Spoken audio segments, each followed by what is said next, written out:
Hola, ¿cómo están? Los saluda el doctor Alexis Vallejos, encantado de estar aquí para hoy conversar sobre el tratamiento actual de la falla cardíaca FEBI reducida.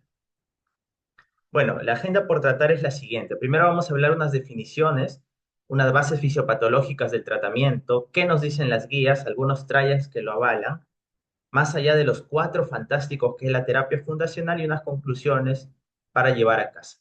En primer lugar, lo que ustedes tienen que saber es que cuando un paciente le da un infarto, cuando un paciente sufre de arritmias frecuentemente, cuando un paciente tiene una valvulopatía no operable o que ya estaba muy avanzada cuando lo operaron, todas estas causas, hipertensión, diabetes, enfermedad renal crónica, van a terminar dañando al corazón y el corazón va a disminuir su función.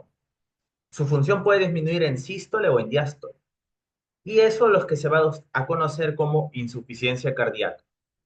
La insuficiencia cardíaca, entonces, ¿qué vendría a ser según la definición universal de insuficiencia cardíaca? Es el conjunto de signos y síntomas de falla cardíaca, que es disnea, esfuerzo, astenia, ingurgitación yugular, crépitos, causados por una alteración estructural, que tú lo veas dilatado del corazón, o funcional, tal vez está disincrónico del corazón. Pero tú tienes que parar comprobar que está en insuficiencia cardíaca o falla cardíaca, tener péptidos natriuréticos elevados.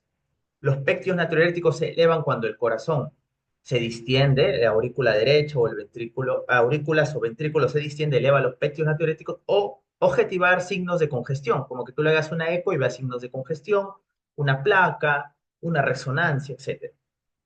Esa es la insuficiencia cardíaca de la que vamos a hablar en tratamiento. Clásicamente, y esto es de la guía europea del 2021, que es la que más nos basamos, también existe la americana, clásicamente se la ha dividido en insuficiencia cardíaca con fracción de eyección reducida, que es la FEBI menor o igual a 40%, insuficiencia cardíaca con fracción de eyección conservada, que es su FEBI mayor o igual a 50, y la ligeramente reducida, que es 41 o 49. ¿De cuál vamos a hablar ahora? De la reducida, que es una terapia. La próxima charla hablaremos de la preservada, que es otra terapia, pero nos vamos a centrar en la reducida. Y tú tienes que saber que cuando un paciente ya está en insuficiencia cardíaca, hay estadios por los cuales va a pasar. El estadio D es el paciente que ya está en falla cardíaca avanzada. ¿Qué significa que el paciente está en falla cardíaca avanzada? Que por más que le hemos dado todo el tratamiento que vamos a conversar, sigue en NIHA 3 o 4, que cuando uno le hace un test de caminata, en 6 minutos camina menos de 300 metros o tiene un consumo de oxígeno de menos de 12 sin beta bloqueador o 14 con beta bloqueador, que el paciente permanece con una FEI menos de 30 o tiene una valvulopatía no operable, una falla derecha o es preservada, que el paciente, por más que está con todo el tratamiento, está que tiene más de una hospitalización por año y ha tenido que usar diuréticos endovenosos o inotrópicos. Ese paciente, a pesar de toda la terapia, está en falla avanzada. Acá se utilizan ciertos fármacos que no son los mismos, es parecido, pero no lo mismo que lo que vamos a hablar. Y el otro extremo es los que están en riesgo. Por ejemplo, un hipertenso tiene riesgo de hacer falla cardíaca, ¿no? Pero solo está en riesgo. Entonces, la mayoría de pacientes que vamos a conversar en esta charla está en el estadio C.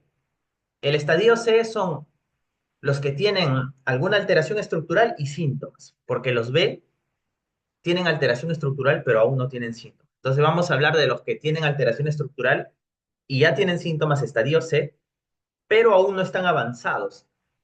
¿Por qué es importante saber que están avanzados? Por ejemplo, si tú tienes a tu paciente en un hospital de provincia y ya está avanzado, o en un hospital de periferia de Lima y ya está avanzado, los avanzados tú tendrías que ir a una terapia mayor, por ejemplo, trasplante cardíaco. Los avanzados deberían ir a trasplante cardíaco si no tienen contraindicaciones, como la edad. Entonces, si por ejemplo tienes tu paciente de 50 años y ya está avanzado, tienes que enviarlo al INCOR, que es el centro trasplantador, donde me he formado y estoy formando, y pues ellos van a ver, vamos a ver si cumple una serie de criterios para trasplante. Y si no, pues, si no cumple para trasplante, tendría que ir a algo es el famoso corazón artificial, que es el LVAD, el HeartMate 3, que fue el que se colocó por el estudio Momentum, y que ha sido el único colocado en el país, y en un paciente que era contraindicado para trasplante. Entonces, te das cuenta que de ella el enfoque es algo, terapias avanzadas. Los C, hay que manejar todo, tienen síntomas, hay que dar la terapia fundacional. Los B ya están dilatados o ya están, tienen alteración estructural, pero aún no tienen síntomas. Y los A es más que todo para prevenirse, creo, esa definición. Entonces, lo que ustedes tienen que saber es que cuando un paciente inicia con falla cardíaca, y esto es bastante claro, la insuficiencia cardíaca, al final el paciente va a fallecer, o sea, es una enfermedad terminal, podríamos decirlo, si la causa no es reversible. Y conforme el paciente se descompensa, no vuelve a su basal anterior, sino su pronóstico es peor, se vuelve a descompensar, el pronóstico es peor, y así hasta que llega al NIHA 4, estadio D, y tiene que trasplantarse o ir a una terapia avanzada. El trasplante, por si acaso, no es curativo. Cuando tú te trasplantas, el promedio de vida, al menos en Perú, es 12 años por los trasplantes, que es parecido al del mundo. O sea, algunos pueden ir a más de 20 y otros puede ser 2 años, porque cuando un paciente se trasplanta empieza a hacer enfermedades del trasplantado, vasculopatía del injerto, rechazo agudo, etcétera. Entonces, no es una solución así tan fehaciente, pero es lo único en esos estadios, ¿no?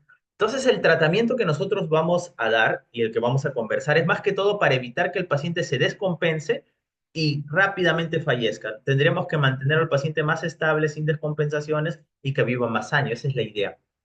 Es diferente la fisiopatología de la falla cardíaca FEBI reducida, menor o igual a 40, de la preservada, mayor o igual a 50. Y el menor igual a 40 sobre todo tiene que ver con esto.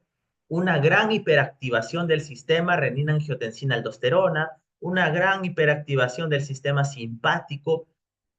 Por lo tanto, la terapia que nosotros vamos a dar a los pacientes FEBI reducida, que es el tema que estamos conversando, va a tratar básicamente de bloquear, por ejemplo, al simpático, beta bloqueadores, sistema renina-angiotensina. Hay que bloquear eh, el YECA, hay que usar los YECA o los ARA2 para bloquear a la renina o a la aldosterona, a la espironolactona, ¿no? Entonces, de eso va a tratar nuestra terapia, porque si nosotros no vamos a la falla cardíaca FEBI preservada, la que conversamos mayor, igual a 50%, aquí no es esa fisiopatología, sino en los preservados es más un tema de comorbilidades que generan inflamación miocárdica y la terapia es otra, ¿ok? Entonces, en estos pacientes con falla cardíaca FEBI reducida, ¿cuáles van a ser nuestros targets? Tenemos que bloquear el sistema renina-angiotensina-aldosterona y eso usamos los YECA, los ARA2, los antagonistas receptores de mineralocorticoides, o sea, los que bloquean a la aldosterona, y los ANRI. Casi todas las moléculas que aquí conversamos dañan al corazón, o sea, el simpático con adrenalina, noradrenalina, renina-angiotensina-aldosterona, la endotelina, las citoquinas, y el único que protege al corazón o el más importante que protege al corazón son los péptidos natriuréticos. Esos protegen al corazón de toda esta hipertrofia y remodelado que le generan todas las neurohormonas mencionadas. Entonces, estos péptidos, BNP, ANP, hay una enzima que los degrada que se llama neprilicina. Entonces, han creado un fármaco que es el inhibidor de neprilicina, ¿ok? Que se llama sacubitril. Y yo al paciente le puedo dar sacubitril, bloqueo la neprilicina y aumento mis péptidos natriuréticos que van a proteger al corazón y lo asocio con valsartán. El valsartán bloquea el receptor de angiotensina tipo 1, donde se une la angiotensina 2, y de esa forma tengo este fármaco ANRI. O sea, cuando yo hable de ANRI, estoy hablando del sacubitril y valsartán. Cuando yo hable de IECA, enalapril, captopril, lisinopril, pero sobre todo enalapril es el que más usamos, sobre todo nos va a bloquear la enzima convertidora de angiotensina para que el angiotensina 1 no se vuelva 2. Y cuando hablo de antagonista receptor de mineralocorticoides, estoy hablando espironolactona, eplerenona o finerenona. Pero ojo, la finerenona se ha probado en falla cardíaca FEBI preservada con el estudio FINE-ARS. La finerenona se ha probado en falla cardíaca FEBI preservada con el estudio FINE-ARS. Los que usamos en el tema que estamos conversando, que es la falla cardíaca FEBI reducida, es espironolactona y eplerenona. Ambos los podemos dar. Sin embargo, el espironolactona da más ginecomastia que la eplerenona, por eso cuando el paciente hace ginecomastia de espironolactona rotamos a eplerenona. ¿Ok? ¿Cómo bloqueamos al simpático? Con los beta bloqueadores. ¿Cómo bloqueamos, cómo aumentamos los péptidos natriuréticos con los inhibidores de neprilicina, que es el sacubitril, donde está el ANRI? Es el único fármaco que hay actualmente, sacubitril valsartán. Y estos famosos ISGLT2 que van a inhibir en el túbulo proximal de la nefrona, hay un transportador de sodio, glucosa, un transportador de sodio, glucosa que es SGLT2. Entonces, los inhibidores de SGLT2, empaglifosina, dapaglifosina, bloquean ahí y se ha visto que tienen efectos pleiotrópicos, eh, metabotrópicos, que protegen al corazón, con las sirtulinas, derivando cetonas para el consumo bioenergético del corazón, entre otros efectos que tienen. Antiinflamatorios, nefroprotectores, etcétera, ¿no? Y también se le conocía como el diurético inteligente a los SGLT2, pero realmente su capacidad diurética no es tan buena eh, como se pensaba inicialmente. Bueno, hay fármacos que vasodilatan, como la hidralazina, que no lo tenemos, estos se usan en afroamericanos. Los que tienen elevada frecuencia cardíaca, eh, cuando hay mucha frecuencia cardíaca, el corazón no utiliza la diástole y la diástole permite la irrigación del ventrículo, porque el ventrículo izquierdo se nutre en diástole. Por eso los beta bloqueadores bajan la frecuencia cardíaca y eso ayuda. La ivabradina es otro fármaco que baja la frecuencia cardíaca y eso mejora al corazón. Sin embargo, ivabradina en el Chief Trial solo se utiliza en pacientes que ya has utilizado beta bloqueadores. El beta bloqueador tiene clase 1 de evidencia, en cambio la ivabradina es 2A. Por eso ivabradina solo lo dejamos para casos que ya utilicé beta bloqueador, el paciente está en ritmo sinusal, sigue frecuencia más de 70 y ahí podríamos usar ivabradina para bajar la frecuencia menos de 70, ¿no? Existen los inhibidores de guanilato ciclasa. La guanilato ciclasa es una enzima que produce GMP cíclico y el GMP cíclico puede producir óxido nítrico y otros efectos. Entonces existen los estimuladores, disculpen, de guanilato ciclasa para producir más GMP cíclico y ahí está el famoso vericiguat, ¿no?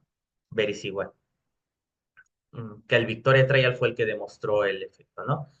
Y esto es importante, los fármacos diuréticos, furosemida, hidroclorotiazida, acetazolamida, los fármacos diuréticos solo son sintomáticos. Es, por ejemplo, te duele la pierna, las articulaciones por lupus y te dan AINES. Ya, los AINES te van a bajar el dolor, pero no están tratando el lupus. Tienen que darte corticoides, hidroxicloroquina, azatioprina, etc. Es igual acá. Te, te edematizas, tienen que darte diuréticos, pero los diuréticos no están tratando la causa. De hecho, los diuréticos te quitan los edemas, pero luego juegan en contra tuyo, porque los diuréticos hiperactivan al sistema renina-angiotensina-aldosterona. Y esto es dañino. Entonces, cuando uno usa diuréticos, es solo transitoriamente sintomático y rápidamente tiene que utilizar los inhibidores del sistema renina-angiotensina-aldosterona porque los diuréticos hiperactivan al RAS. ¿Ok?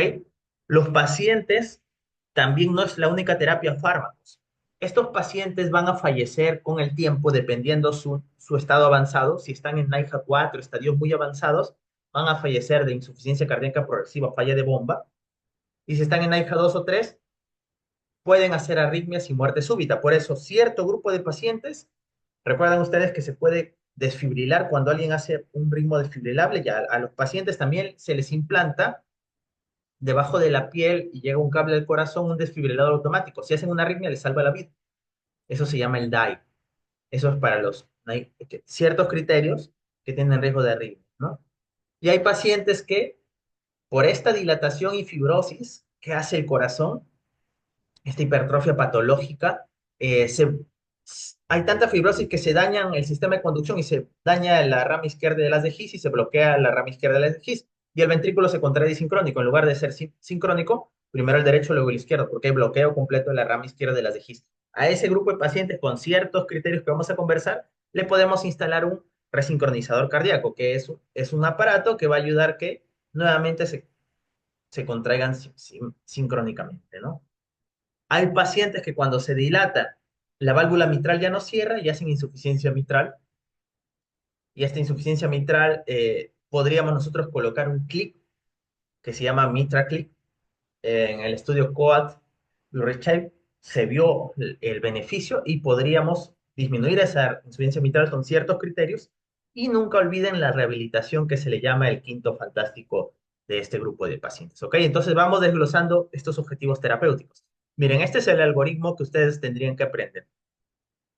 Todo paciente que tú ya diagnosticaste insuficiencia cardíaca, fracción de eyección reducida es de la guía europea. ¿Qué es lo que tenemos que hacer? Iniciar la terapia fundacional de falla cardíaca. Los diuréticos, que es el número 5 que ven ahí, solo son sintomáticos. Lo doy, quito edemas, lo saco. Lo que va a cambiar el pronóstico son los cuatro primeros. IECA ahora 2 y actualmente es mejor los ANRI, es decir, sacubitril valsartán es mejor que IECA ahora 2. Beta bloqueadores, antagonistas receptor de mineralocorticoides, espironolactona de plerinones y los inhibidores de SGLT2 que es dapaglifosina o empaglifosina.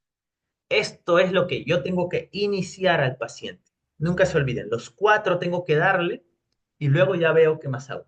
Pero los cuatro son los que van a bajar la mortalidad de los pacientes, como te voy a mostrar. Ahora, si yo ya di los cuatro fármacos, a esto se les conoce como la terapia fundacional o los cuatro fantásticos. Es clase uno evidencia.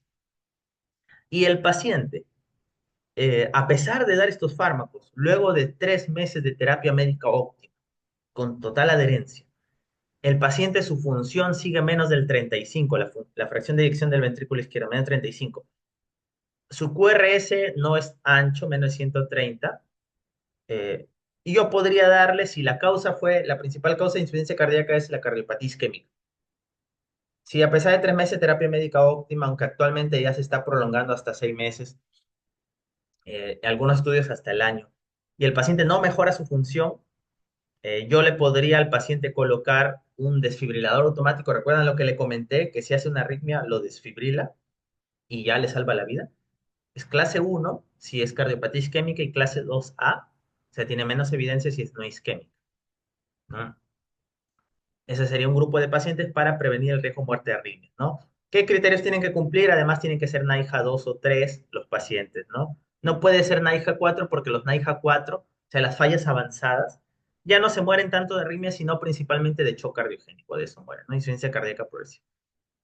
Y por ejemplo, si yo ya di mi terapia y el paciente está en ritmo sinusal, la fracción de eyección está menos de 35, el QRS está ancho y hace un bloqueo de rama izquierda. Recuerdan que el ventrículo estaba disincrónico, primero se contra el derecho y, y luego el izquierdo porque se bloqueó la rama izquierda. Ya yo podría colocarle un resincronizador. ¿Qué es un resincronizador? Es un aparato con cables que se coloca, se hace frecuentemente acá al menos en los principales hospitales, y lo que hace es que los dos ventrículos se contraen al mismo tiempo, ¿no? Porque activa nuevamente el ventrículo izquierdo, ¿no? Es clase uno si el paciente tiene bloqueo completo de rama izquierda y un QRS mayor a 150 milisegundos, y clase 2A si está entre 130 y 140, ¿no? Y si persisten los síntomas, tenemos que pasar a terapias clase 2. Entonces, vamos a ver.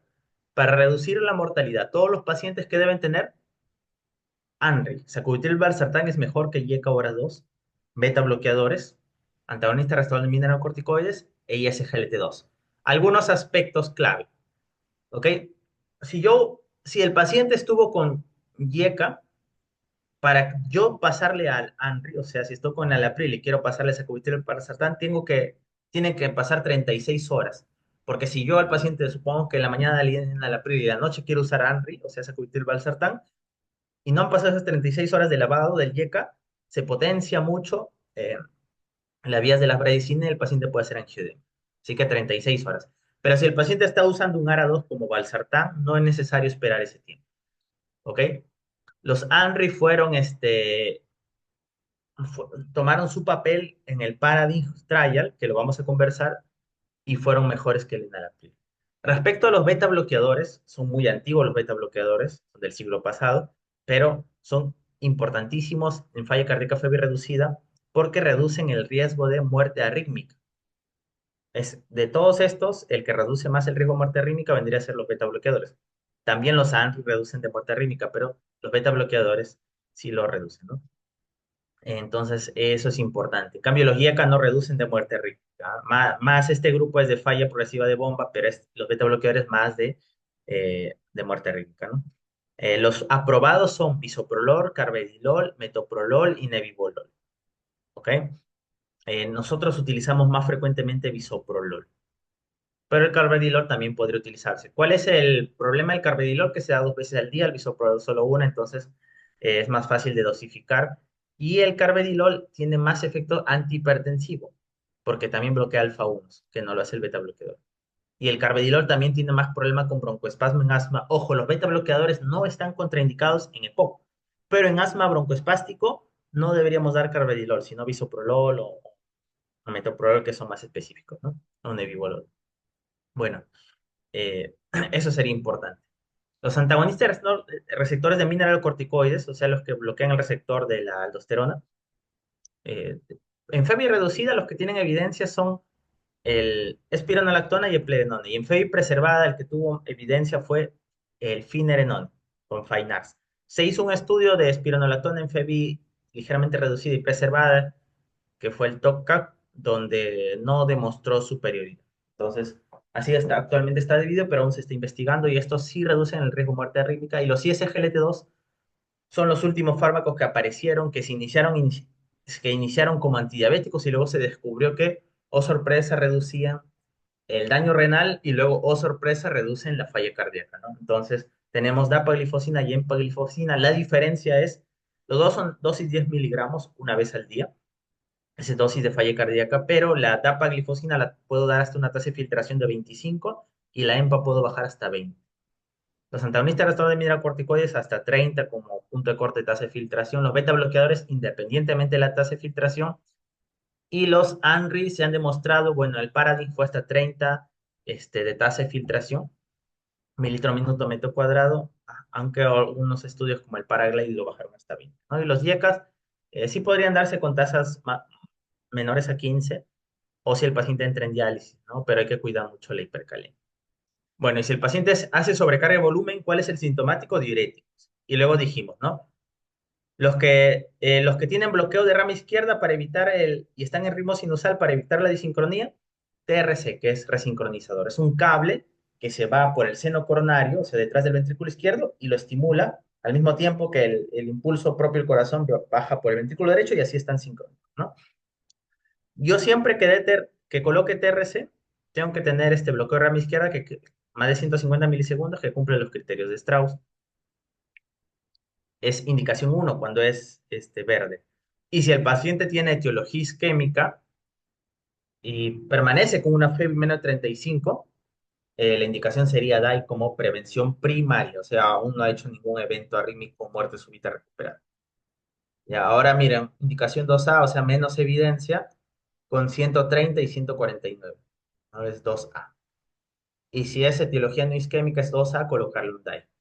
Porque el Danish Trial no demostró realmente evidencia. O sea, cuando tengo una isquémica, una miocardiopatía letano isquémica y quiero colocarle un DAI, tengo que hacerle Holters, resonancia, ver que tenga riesgo de arritmia para colocarle. Esto es diferente a la guía americana, que es uno también para los no isquémicos, ¿no?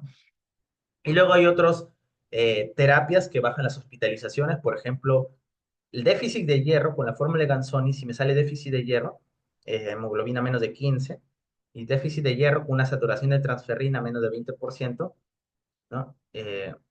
Es importantísimo para reducir hospitalizaciones y yo tendría que reponer el hierro.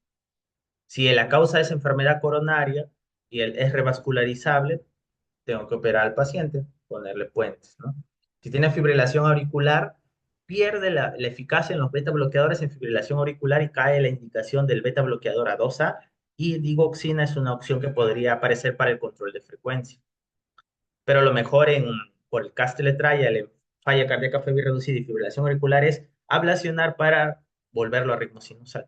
Y siempre que hay fibrilación auricular y tiene Chasback mayor a 1, hay que anticoagular y en 1 valorar riesgo-beneficio, ¿no? Esto eran los otros fármacos. Por ejemplo, si el paciente tiene, yo usaría beta bloqueadores a dosis máximas que tolera, porque yo no puedo dar tanta dosis porque a veces hipotensa. Tengo que ver lo que tolera el paciente. Y sigue su frecuencia más de 70 y está en ritmo sinusal, podría agregarle dos, en indicación 2A, ibabradina, que es un bloqueador de las corrientes IFAN del nodo sinusal. Eh, si tengo una insuficiencia mitral funcional, puedo al paciente colocarle un Mitraclip y eso va a cerrar la regurgitación mitral severa y eso me lo mejora al paciente.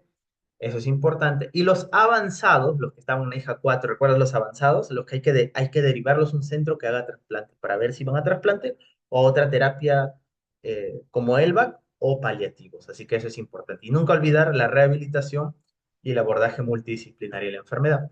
Entonces, miren cómo ha ido la progresión. Disculpen, no se copió la referencia, pero lo voy a compartir el artículo. Miren cómo se fueron los trials apareciendo, ¿no?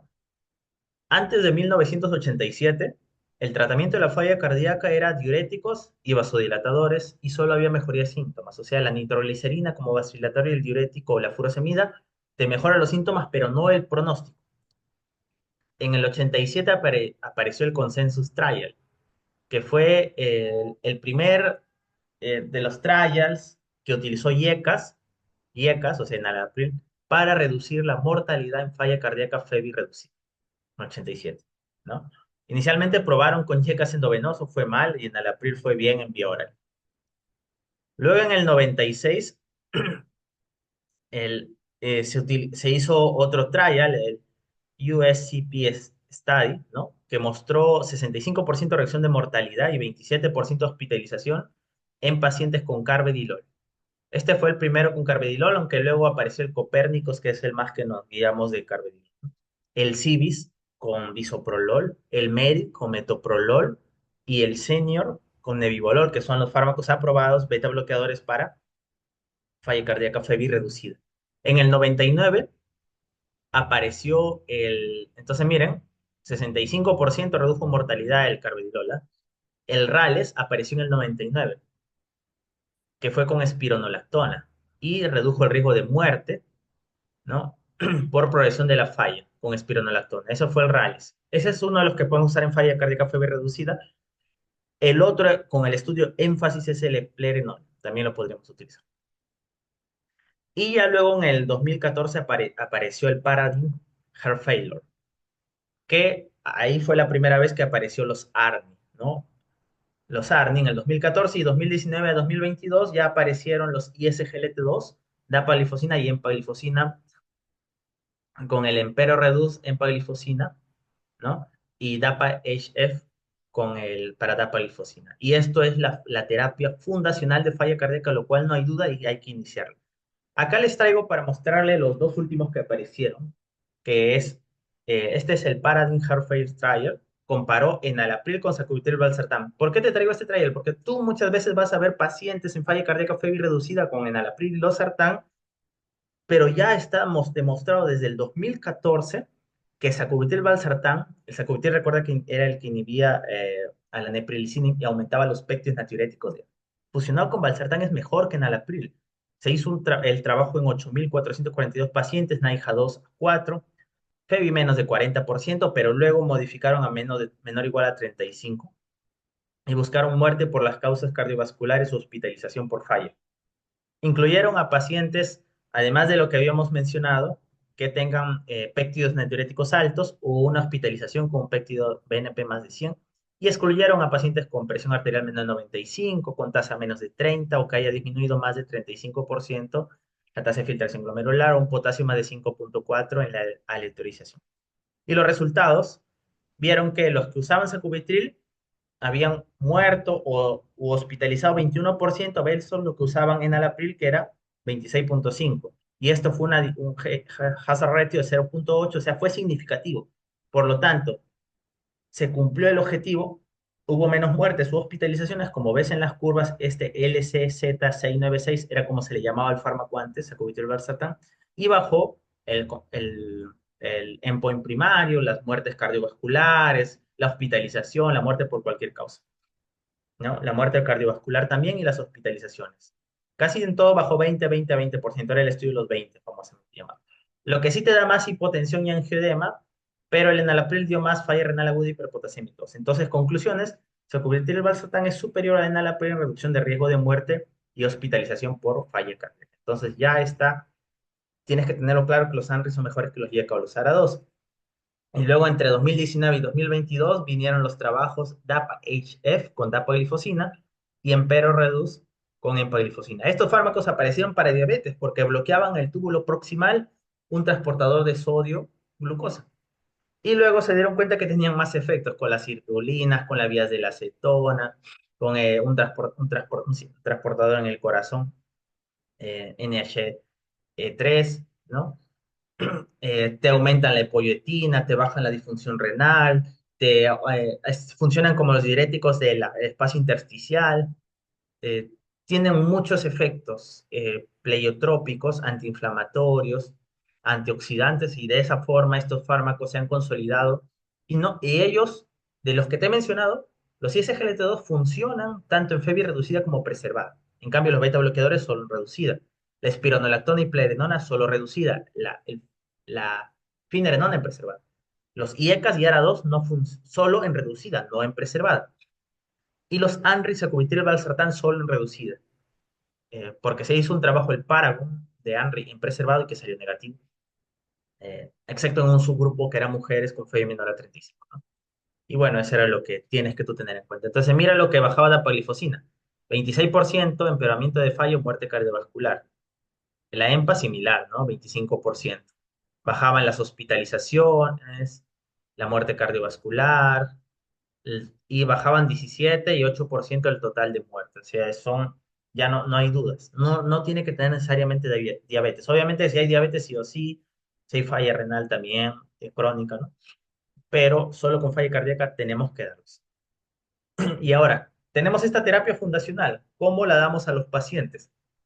Bueno, el doctor Rosano es uno de los máximos exponentes de la falla cardíaca en este mundo, de falla cardíaca, y nos aconseja, también existe el algoritmo de Mullens, pero ¿cómo debemos iniciar? Según las características del paciente. Por ejemplo, vamos al grupo A. ¿Qué es lo que tenemos que ver?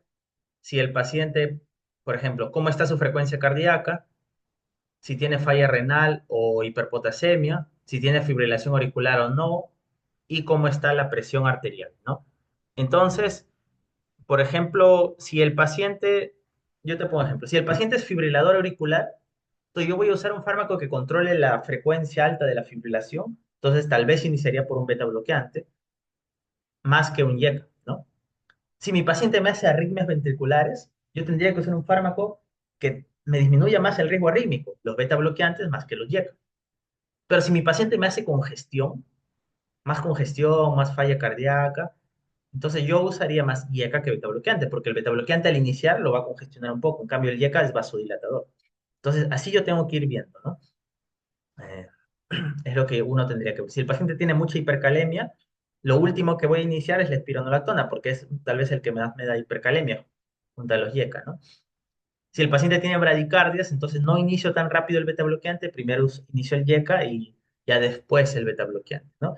Pero los ISGLT2 casi no tienen contraindicaciones, son fáciles de iniciar. Y bueno, los antagonistas receptores de mineralocorticoides, lo único que hay que ver tasa menos de 30, no iniciar, e hipercalemia, ¿no? Entonces, por ejemplo, vamos viendo, ¿no?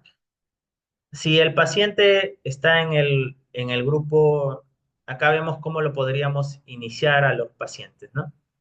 Según las características que yo te he dicho, acá ponen tres algoritmos. Por ejemplo, yo podría iniciar en pacientes estables un ARNI con ISGLT2. El ISGLT2 es fácil de iniciar, ¿no? Eh, es lo que yo podría iniciar y ya luego voy viendo, ¿no? Y a las 2 semanas inicio, por ejemplo, la espironolactona, si es que él ya estaba tomando beta bloqueador, que era continuador, ¿no? Pero no lo titulo el beta bloqueador. Y no, esa es una forma, ¿no? Por ejemplo, si el paciente a la admisión estaba con beta bloqueador, cuando se hospitaliza, inicio ANRE y SGLT2, eh, y es una forma. O podría, si es la primera vez que lo veo, podría usarle ANRE y beta bloqueador, y ya luego ISGLT2 son también receptor de mineralocorticoides. Pero yo quería mostrarte este algoritmo más que todo. Antes se iniciaba, hay varias formas, ¿ok? Tú como médico podrías iniciar según lo que a ti te parezca, ¿no?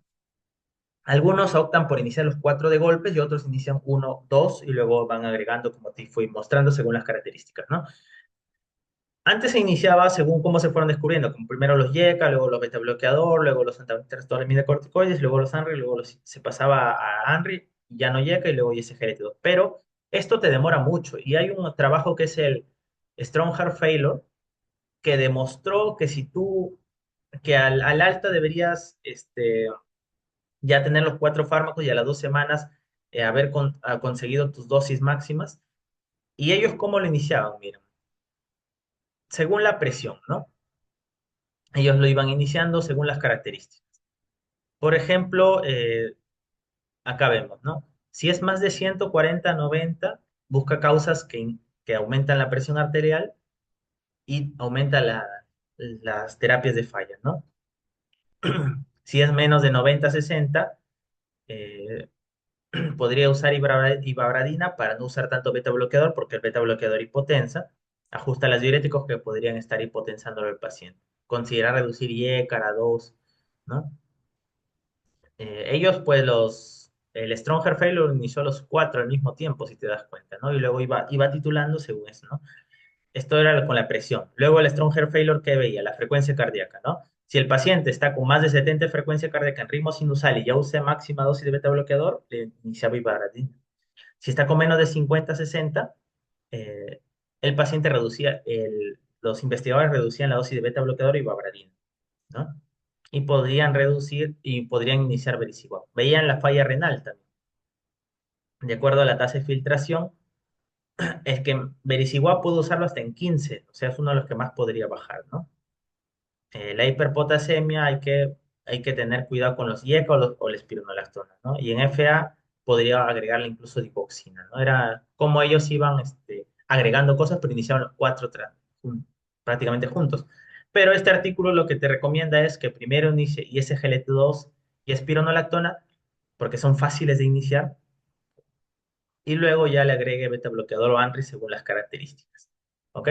Yo te diría que según tú qué fenotipo tiene el paciente, lo vayas iniciando. En resumen, si es más congestión lo que tiene, tienes que iniciar primero IECA antes que beta bloqueador. Y si lo que el paciente más tiene es FA, arritmias, taquicardia, primero beta bloqueador antes que IECA, ¿no?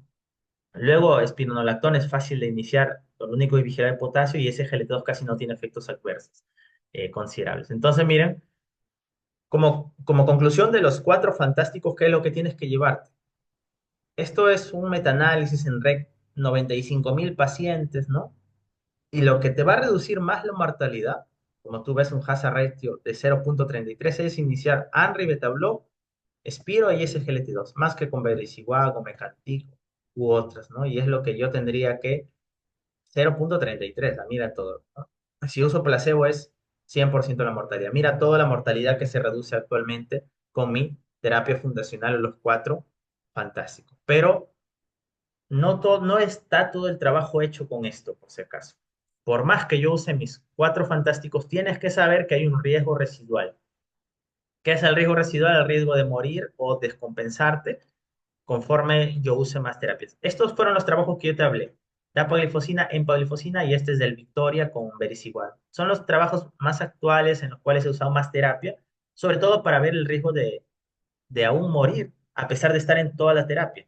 Y el riesgo es aproximadamente 15%, como te das cuenta, aún, a pesar de estar en toda la terapia, de fallecer. Y si estoy en el contexto del Victoria Trial, fue con Vericiguat, en contexto del paciente que está empeorando o se ha descompensado, una reciente descompensación. O sea, hay pacientes que están estables y se pueden manejar por consulta y uno que se descompensó y tuvo que una unidad falla. Ya esos fueron los que trabajaron en Victoria, le agregaron Vericiguat y ahí el riesgo es hasta un 30-35% de aún morir. Entonces, eso hay que tener en cuenta, ¿no? Estos serían los estables y estos los que se han empeorado.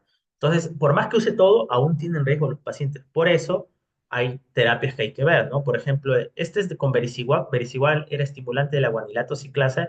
El Victoria vio que sí bajaba la muerte cardiovascular o primera hospitalización en los que habían tenido una descompensación reciente o estaban en worsening. Worsening son los pacientes que han empeorado recientemente y requieren mejorar su terapia en diuréticos, etc. Pero recientemente en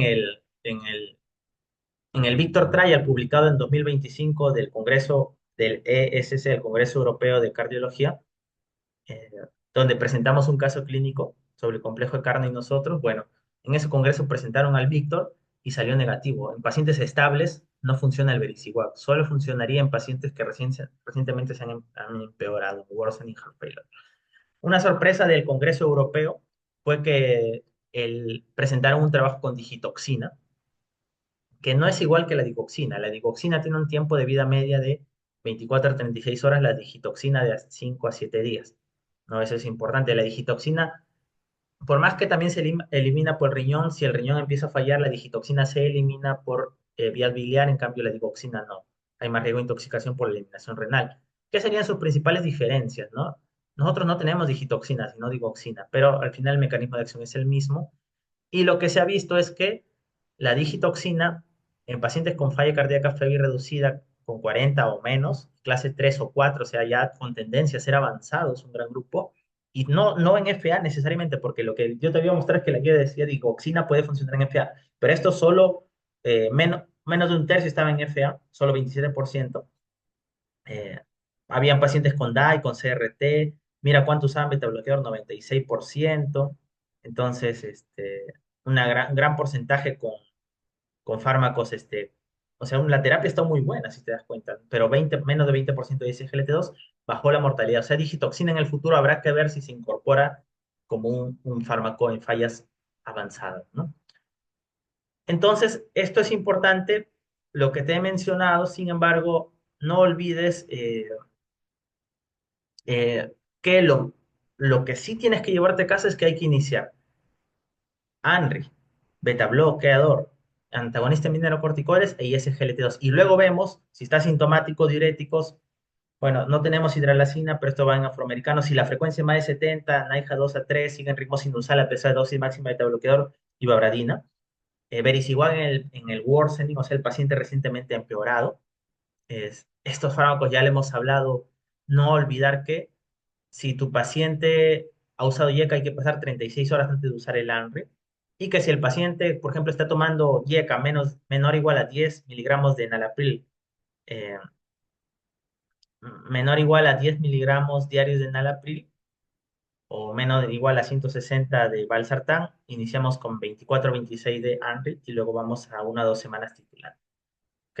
Entonces, bueno, quiero concluir esta charla diciéndote que no solo son fármacos, sino hay que tener en cuenta, voy a avanzar un par de diapositivas, que los pacientes también van a tener que ir a otras terapias como DAI-CRT y si ya está avanzado, referirlo al paciente para ver si va a ir a trasplante o un dispositivo de asistencia mecánica de largo plazo, como el ELVAD, que es el Heart Matrix, o paliativo, porque al final esta enfermedad es terminal. Muchas gracias por su atención. Eh, Estas son las conclusiones. Los diuréticos son sintomáticos e hiperactivan el sistema renina-angiotensina-aldosterona. No disminuyen mortalidad los diuréticos. Me refiero a furosemida, hidroclorotiazida o acetazolamida. Los cuatro fantásticos, que es la terapia fundacional, ha demostrado ampliamente reducir la mortalidad y hospitalizaciones por falla cardíaca o febril reducida. La terapia fundacional de falla cardíaca se debe titular prontamente. El inicio puede ser escalonado o simultáneo según las características clínicas de cada paciente. Tienes que valorar. Existen terapias adicionales, DAI, CRT, ibabradina, vericiguat, digitoxina, bueno, digoxina, que es su análogo en nuestro medio, que se deben tener en cuenta según cada caso. El mitraclip también. Y los avanzados ir a terapias como trasplante, ELVAD, paliativo, ¿no? Y el manejo multidisciplinario en una unidad de falla cardíaca, hay hospitales que solo se dedican a esto, es lo que mejorará finalmente el pronóstico de cada paciente. Muchas gracias por su atención y presto a resolver cualquier duda.